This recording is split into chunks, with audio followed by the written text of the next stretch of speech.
जय हिंद दोस्तों, जय हिंद बच्चों।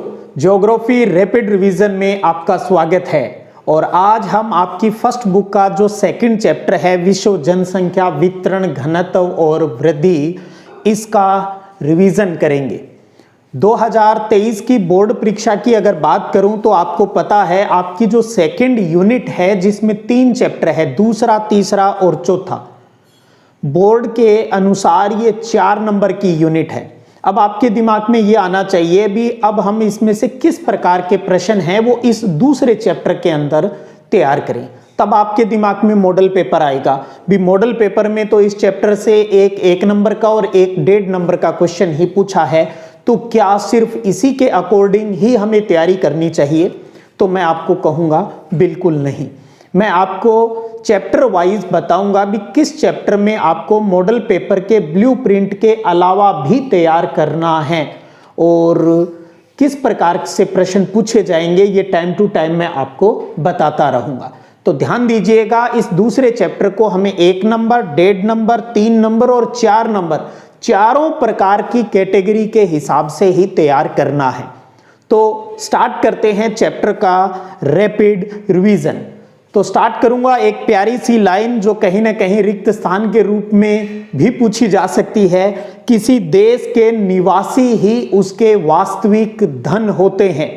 एक देश की पहचान उसके लोगों से ही होती है, इसलिए इस चैप्टर में हम लोगों के बारे में ही पढ़ रहे हैं। आपको पता है दुनिया के अंदर 10 जो सबसे अधिक आबादी वाले जो देश हैं वहां पर 60% जनसंख्या है वो मिलती है। सबसे अधिक आबादी की बात करें तो 1 नंबर पे चीन का नाम आता है जनसंख्या के लिहाज से, दूसरा भारत का और तीसरा स्थान आता है यूएसए यानी अमेरिका का आता है। एशिया की बात करूं तो एशिया में लगभग 60% जनसंख्या निवास करती है और एशिया का जनसंख्या घनत्व है वो 146 है, यानी 146 व्यक्ति प्रति वर्ग किलोमीटर है। और सर्वाधिक जनसंख्या वृद्धि वाला महाद्वीप अगर आपसे पूछ लिया जाए तो उत्तर रहेगा अफ्रीका। और भारत की वार्षिक जनसंख्या वृद्धि दर पूछ ले तो ध्यान रखिए वो होगा 1.64%। ये कुछ छोटे छोटे प्रश्न थे, उसकी बात की। इसके साथ साथ 1-2 बातें और हैं, उन पर भी बात करना चाहूंगा भी। जो जनसंख्या वृद्धि होती है और जो आर्थिक विकास होता है उन दोनों के बीच में क्या संबंध है, तो ध्यान रखिएगा जनसंख्या वृद्धि और आर्थिक विकास में ऋणात्मक संबंध होता है, नेगेटिव संबंध होता है, क्योंकि पॉपुलेशन बढ़ती है तो वहां का आर्थिक विकास है वो हमें कम दिखाई देता है। तो ऋणात्मक संबंध है, ये बात आप अच्छे से ध्यान में रखिएगा। इसके अलावा 2 कथनों की बात और करूंगा, फिर अपने एक पॉइंट लेकर बात को आगे बढ़ाएंगे। और सबसे पहले बात करते हैं जॉर्ज बी क्रेसी की। जॉर्ज बी क्रेसी का एक कथन है और वो एशिया महाद्वीप से संबंधित है, इंपॉर्टेंट है, पूछा जा सकता है। और वो है जो जॉर्ज बी क्रेसी ने कहा कि एशिया में बहुत अधिक लोग कम स्थानों पर रहते हैं और बहुत कम स्थानों पर बहुत अधिक लोग निवास करते हैं। ये कथन किसका है? जॉर्ज बी क्रेसी का है। और किस महाद्वीप से संबंधित है? एशिया महाद्वीप से संबंधित है। उसके बाद में हम थॉमस माल्थस के सिद्धांत को भी थोड़ा देख लेते हैं जो कि 1798 के अंदर दिया गया था। थॉमस माल्थस ने जनसंख्या के संदर्भ में जो ये सिद्धांत दिया, इसमें इन्होंने कहा था कि लोगों की संख्या जो बढ़ेगी ना वो खाद्य आपूर्ति की अपेक्षा अधिक तेजी से बढ़ेगी। लोगों की संख्या खाद्य आपूर्ति यानी भोजन से कहीं ज्यादा बढ़ेगी, इसलिए बढ़ने दीजिए पॉपुलेशन। और बढ़ेगी तो अपने आप अकाल पड़ेगा, महामारी आएगी, लड़ाई लड़ेंगे और अपने आप जनसंख्या का बैलेंस है वो हो जाएगा। ये बात किसने कही? जॉर्ज थॉमस माल्थस ने 1798 में। एक लाइन आपको ध्यान में रखनी है और वो है लोगों की संख्या खाद्य आपूर्ति की अपेक्षा अधिक तेजी से बढ़ेगी। ये बात किसने कही? थॉमस माल्थस ने कही। एक नंबर के लिहाज से इन छोटे छोटे प्रश्नों के ऊपर बात कर रहे हैं। अब आता है एक और प्यारा सा प्रश्न, और वो है जनसंख्या घनत्व। यहां ध्यान दीजिएगा, पहले आप समझिएगा आपको कैसे प्रश्न तैयार करने हैं। एक तो आपको जनसंख्या घनत्व की परिभाषा आनी चाहिए, उसके बाद में इसका फॉर्मूला। तो जो फॉर्मूला है आप उसी को शब्दों में लिख सकते हो। फॉर्मूला क्या है? जनसंख्या घनत्व बराबर जनसंख्या बटा क्षेत्रफल।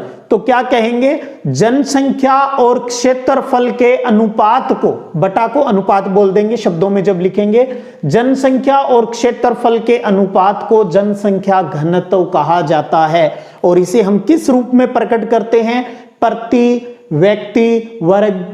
व्यक्ति प्रति वर्ग किलोमीटर में। भी जितना भी उत्तर आएगा उतने व्यक्ति प्रति वर्ग किलोमीटर में हम व्यक्त करते हैं। एक चीज और ध्यान रखिएगा, इस पर आधारित कोई सवाल भी आपसे पूछा जा सकता है। तो उसमें क्या दिया जाएगा? आपको जनसंख्या दी जाएगी और क्षेत्रफल दिया जाएगा।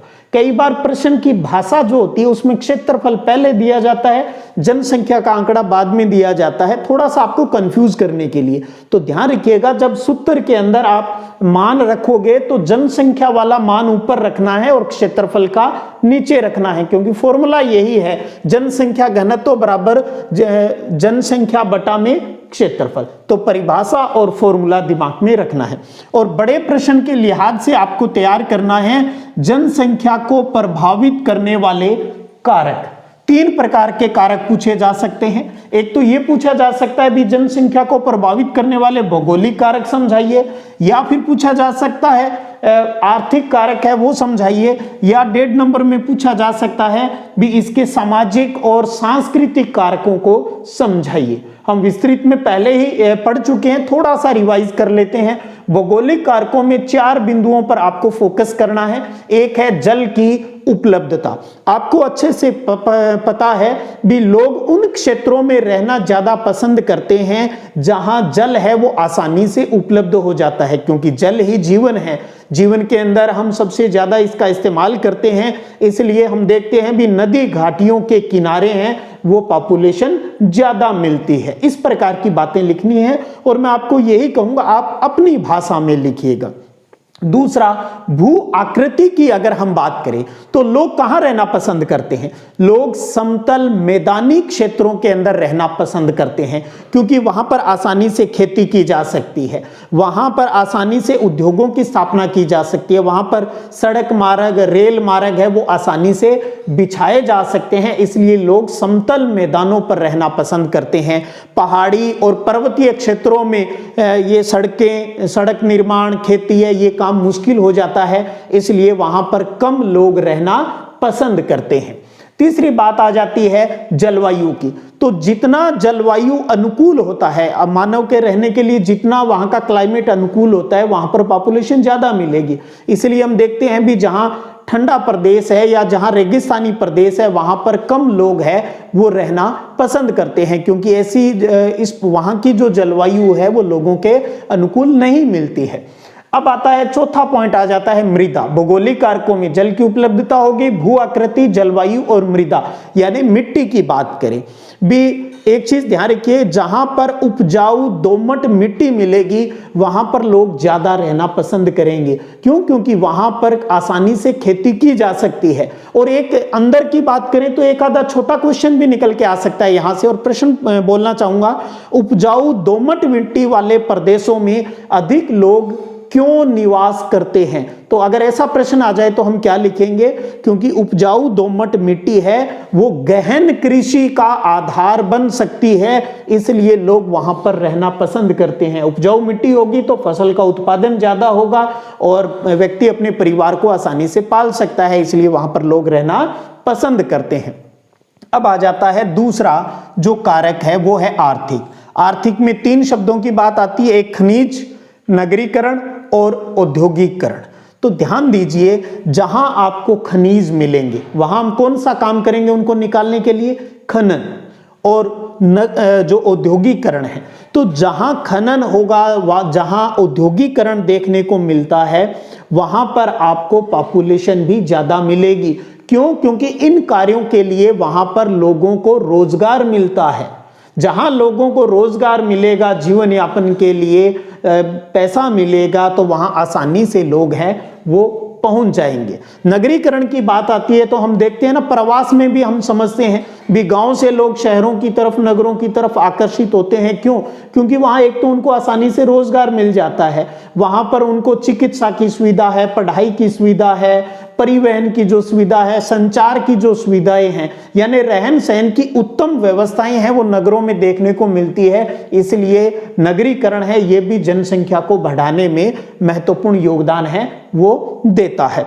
और आपको पता है रोजगार के लिए लोग उद्योगों की तरफ आकर्षित होते हैं, तो जहां जितने ज्यादा उद्योग स्थापित होंगे वहां पर पॉपुलेशन भी बढ़ती जाएगी। सिर्फ ये नहीं है भी उद्योगों में, फैक्ट्रियों में काम करने वाले लोग ही वहां जाएंगे, क्योंकि उन लोगों के लिए भी कुछ बेसिक चीजें चाहिए, तो वहां बहुत से लोग दुकानें करने के लिए चले जाएंगे, वहां गाड़ियों यानी ड्राइव करने के लिए चले जाएंगे। तो इस प्रकार से ये आर्थिक कारक, खनिज, नगरीकरण, औद्योगिकरण भी जनसंख्या घनत्व को, जनसंख्या वितरण को बढ़ाने में योगदान देते हैं। तीसरा बिंदु है इसका, क्या सामाजिक और सांस्कृतिक कारक है वो किस प्रकार जनसंख्या घनत्व को बढ़ाते हैं। तो ध्यान दीजिएगा, जो भी कोई भी धार्मिक क्षेत्र होता है, सांस्कृतिक क्षेत्र होता है, वो लोगों को अट्रैक्ट करता है, लोगों का उनसे जुड़ाव होता है, इसलिए आसानी से वो वहां पर चले जाते हैं और वहीं के होकर रह जाते हैं। जहां पर राजनीतिक रूप से शांति मिलेगी वहां लोग रहना पसंद करते हैं, जहां अशांति होती है वहां पर लोग नहीं रहना चाहते हैं। तो ये एक प्यारा क्वेश्चन है, बड़े प्रश्नों के रूप में, चाहे वो 2 नंबर 3 नंबर वाले किसी में पूछ लिया जाए, तो इसको आपको अच्छे से तैयार करना है। और ये नहीं सोचना है भी ये तो लास्ट ईयर आ गया, इस बार नहीं आएगा, ऐसा कोई नहीं होता। इंपॉर्टेंट क्वेश्चन है, वो साल दर साल रिपीट भी होते रहते हैं। तो तीनों पॉइंट आपको अच्छे से कवर करने हैं। अब फिर जैसे मैंने कहा ना, जनसंख्या घनत्व की परिभाषा को आपको अच्छे से याद करना है, उसी तरीके से एक परिभाषा और है, और वो है जनसंख्या वृद्धि। क्योंकि ये दोनों पॉइंट तो आपको पता है सेकंड बुक से भी जुड़े हुए हैं, तो परिभाषा तो पहले कम से कम अच्छे से तैयार हो ही जानी चाहिए। तो सबसे पहले जनसंख्या वृद्धि की परिभाषा की बात करें तो क्या है, 2 समय अंतरालों के बीच, टाइम चाहिए आप 1 साल का रखें चाहे 10 साल का, जैसे भारत में 10 साल का रहता है, तो हम परिभाषा में से लिखेंगे 2 समय अंतरालों के बीच एक क्षेत्र विशेष की जनसंख्या में होने वाले परिवर्तन को जनसंख्या वृद्धि कहा जाता है। और जनसंख्या वृद्धि को हम प्रतिशत में प्रकट करते हैं, व्यक्त करते हैं। और इस जनसंख्या के परिवर्तन को प्रभावित करने वाले 3 कारक हैं। वो कौन से हैं? एक जन्म दर है, एक मृत्यु दर है और एक प्रवास है। ध्यान दीजिए, 3 जनसंख्या को परिवर्तन करने वाले घटक हैं, जन्म, दूसरा मृत्यु और तीसरा प्रवास। अब यहां जनसंख्या वृद्धि की एक तरह की परिभाषा और भी आपसे पूछी जा सकती है, भी जनसंख्या की प्राकृतिक वृद्धि से आप क्या समझते हैं।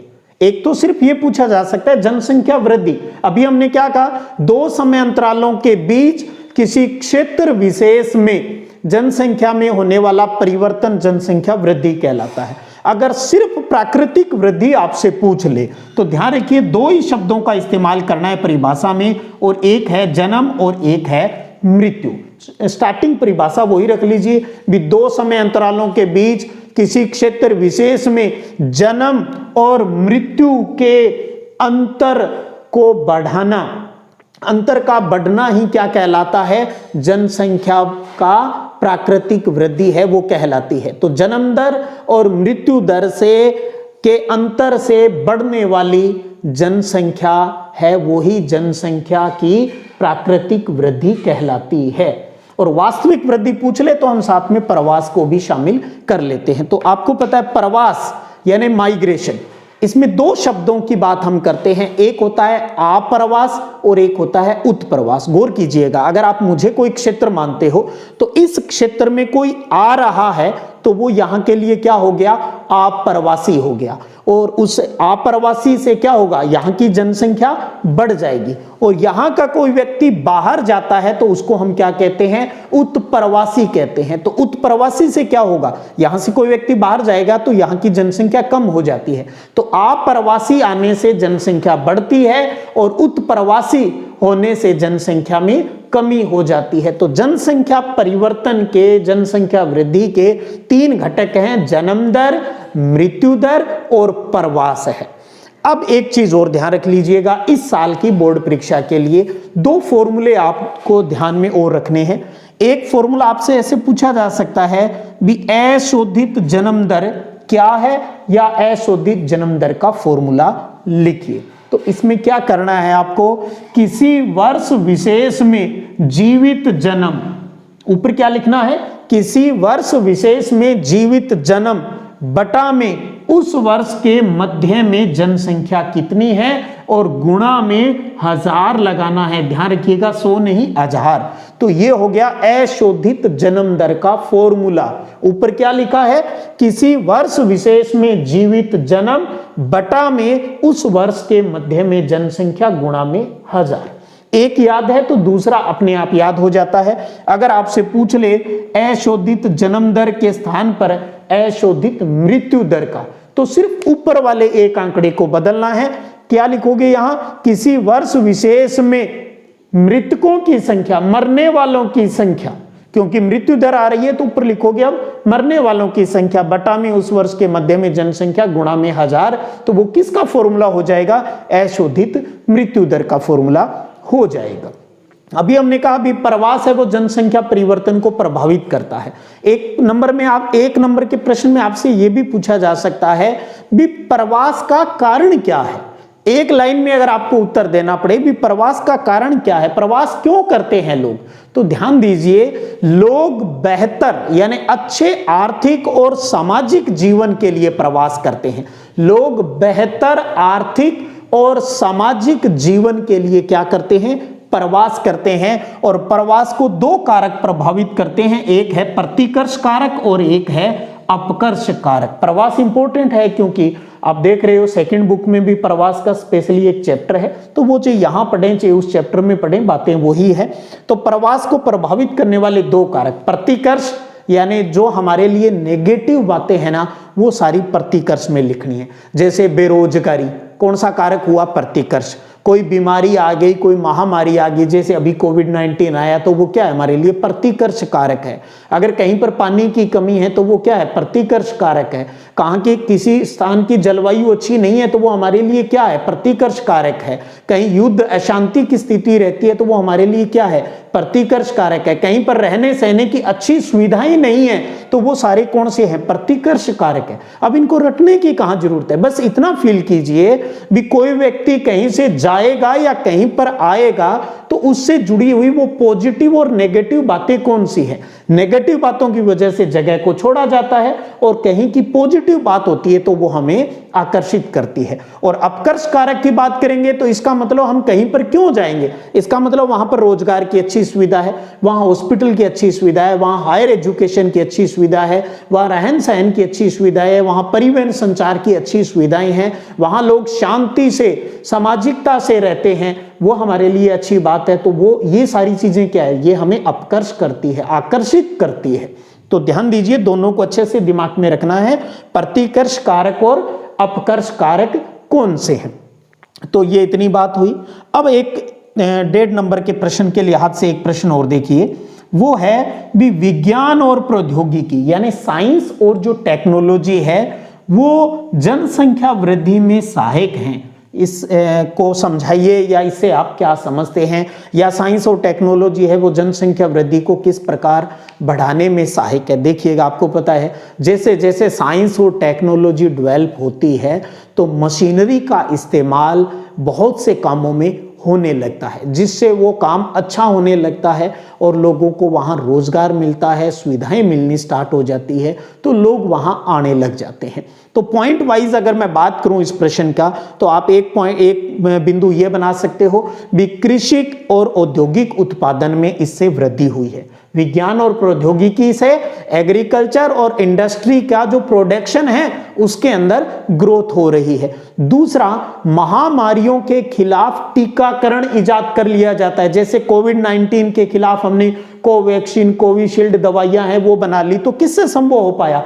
विज्ञान और टेक्नोलॉजी से संभव हो पाया। हमने हॉस्पिटल की सुविधाओं को बढ़ा दिया तो लोगों को टाइम पर इलाज मिलना स्टार्ट हो गया, जिससे मृत्यु दर में क्या आ जाती है? कमी आ जाती है। और इसी प्रकार लोगों में स्वच्छता की भावना पनप रही है। हम क्षेत्र को, घर को, खुद को स्वच्छ रखना चाहते हैं, उससे भी हम बहुत सी बीमारियों से बच जाते हैं और उससे मृत्यु दर में गिरावट आ जाती है। तो समझ रहे हो ना भी साइंस और टेक्नोलॉजी जैसे जैसे बढ़ती जाती है, लोगों को सुविधाएं मिलती है, उनका जो कहते हैं ना जीवन प्रत्याशा, जीवन जीने की जो आयु है वो बढ़ जाती है। तो इसलिए हम कहते हैं भी साइंस और टेक्नोलॉजी है वो जनसंख्या वृद्धि को बढ़ाने में सहायक है। अब एक और प्यारा सा प्रश्न है और वो प्रश्न है जनसंख्या नियंत्रण में। बहुत प्यारा प्रश्न है भाई, जनसंख्या नियंत्रण में परिवार नियोजन की क्या भूमिका है? बहुत प्यारा क्वेश्चन है। यानी जनसंख्या नियंत्रण के अगर आपसे कोई उपाय पूछ ले तो उसके अंदर आपको क्या लिखना है? यही बातें लिखनी है भी जनसंख्या नियंत्रण के उपाय के अंतर्गत आपको परिवार नियोजन के बारे में बताना है। अब आप सब बच्चों को पता है सबसे पहले भी परिवार नियोजन क्या है। तो परिवार नियोजन का मतलब है बच्चों के जन्म को रोकना या दो बच्चों के जन्म के अंदर अंतराल है वो रखना। तो बच्चों के जन्म को रोकना और उसमें अंतराल रखना, ये क्या कहलाता है? परिवार नियोजन। इसके लिए गर्भ निरोधक उपाय है उनको अपनाया जाता है। तो परिवार नियोजन की सुविधाओं से जनसंख्या वृद्धि को सीमित किया जा सकता है और इससे महिलाओं के स्वास्थ्य को बेहतर करने में मुख्य भूमिका है वो निभाती है। ये चीजें परिवार नियोजन महिलाओं के स्वास्थ्य के लिए भी बहुत ही महत्वपूर्ण कारक है। तो ये एक प्यारा सा प्रश्न था भी जनसंख्या नियंत्रण को नियंत्रित करने के उपाय, तो उसके अंदर आपको परिवार नियोजन के बारे में, तो यानी बच्चों के जन्म को रोकना और दो बच्चों के जन्म के बीच में अंतराल को बढ़ाना, वो परिवार नियोजन कहलाता है और इससे जनसंख्या है वो कंट्रोल में रहती है। अब मैंने एक चीज याद कीजिए, मैंने एक तो यहां कहा था भी जनसंख्या घनत्व को प्रभावित करने वाले कारक बड़े प्रश्न के रूप में पूछा जा सकता है। तो एक बड़ा प्रश्न आपको और तैयार करना है और वो है इस चैप्टर में जननांकिकीय संक्रमण सिद्धांत।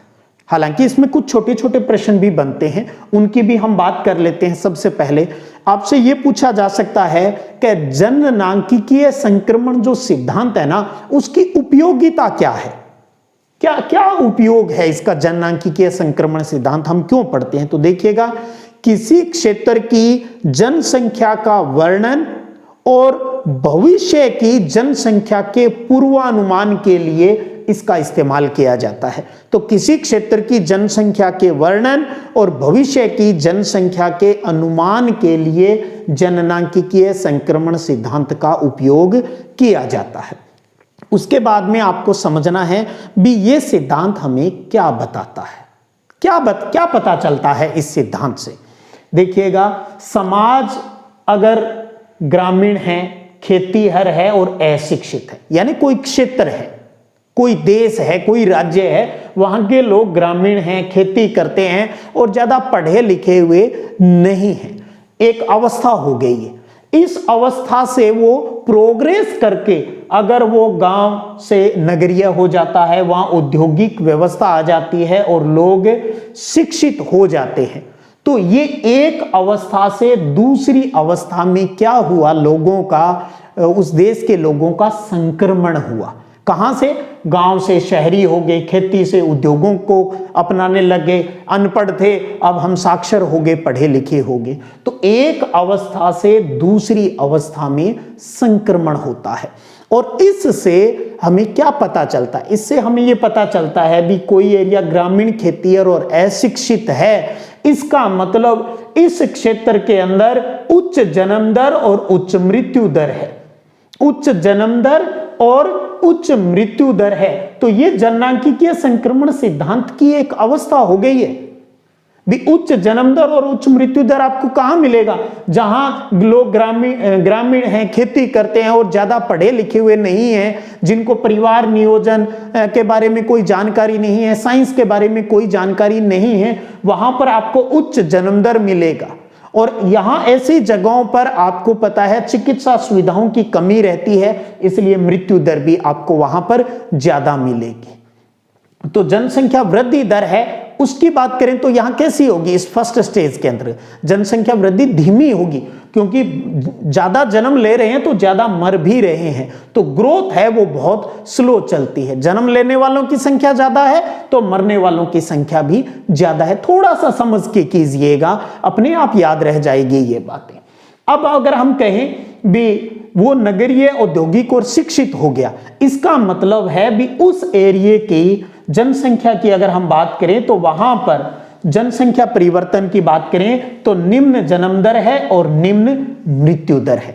फर्स्ट स्टेज की बात की तो उच्च जन्म दर और उच्च मृत्यु दर, ये तीसरी स्टेज की बात होगी जहां निम्न जन्म दर और निम्न मृत्यु दर मिल रहा है। इसका मतलब क्या हो गया, यहां पर जन्म दर कम है और मृत्यु दर भी कम है, मरने वालों की संख्या कम हो रही है, तो जनसंख्या लगभग आप ये कह दीजिए भी जनसंख्या स्थिर रहेगी, क्योंकि यहाँ के लोग पढ़े लिखे होंगे, उनको सारी हॉस्पिटल की सुविधाएं हैं वो मिल रही है, परिवार नियोजन के लाभ को वो अच्छे से ये लोग समझ गए हैं, इसलिए यहाँ पर जन्म दर है वो कम मिलती है। और अधिकतर जो विकसित देश है वहां पर निम्न जन्म दर और निम्न मृत्यु दर की अवस्था मिलेगी। जैसे आप बात कर लें जापान की बात कर लें, कनाडा की बात कर लें, अमेरिका की बात कर लें, जो विकसित देश है वहां पर ये तीसरी स्टेज मिलती है। तो क्या कोई भी देश है वो सीधा फर्स्ट स्टेज से इस स्टेज में आ जाता नहीं है। अलग अलग लोगों ने अपने अपने जो इसकी अवस्थाएं बताई है, तो अपने सिलेबस में 3 अवस्थाएं हैं। पहली हो गई क्या उच्च जन्म दर और उच्च मृत्यु दर, और तीसरी हो गई निम्न जन्म दर और निम्न मृत्यु दर। एक बीच की अवस्था और बताई गई है और वो है भी उच्च जन्म दर और घटती हुई मृत्यु दर।